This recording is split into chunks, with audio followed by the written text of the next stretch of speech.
How do you get on with the other members? Because you necessarily spend a lot of time with individuals. Well, we get on very well.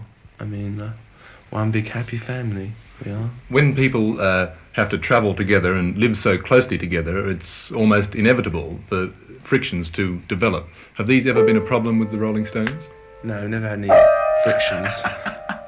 Of course we do, I mean, you know, like everybody else, but we don't have very bad ones. I mean, we never have any physical fights. Now, have they ever been a worry to you that No, might give cause really. for the...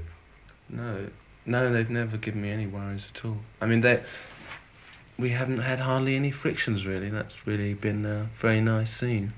What are the rest of the members of the group doing whilst you're here in Australia? Getting very bored, I think, because it's about time I went back and stopped all this playing around with charades and got back to playing rock and roll. I think. You have a concert tour coming up in America? Yeah, about 10 cities, and then to Japan, I think.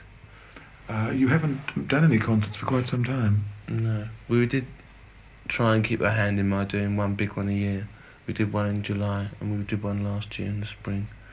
Well, I think we sort of realised that it's good to sort of play on the stage, and I think everyone's realising it this year.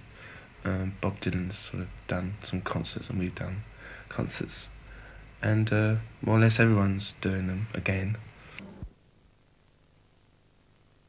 Well, I mean, I'm interested in religion. I mean, I think most people are interested in religion who think.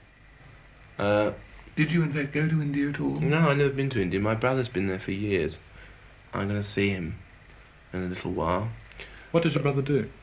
He sits on top of a mountain, as far as I can make out, and reads an awful lot of nice books, and doesn't spend any money, and does very little what you call work. I suppose he's what you call a hippie, but he's very nice. He's also very clever. Would you like to do that sometime? Yes, but I'm very interested in creating things as well, as much as I can. So I think, in the end, if you feel that that's what you've got to sort of make that effort to get your spirit into a certain state, so that you can, before you can continue to anything else. I think some people feel they've got to do that, and that's why they go to India and such.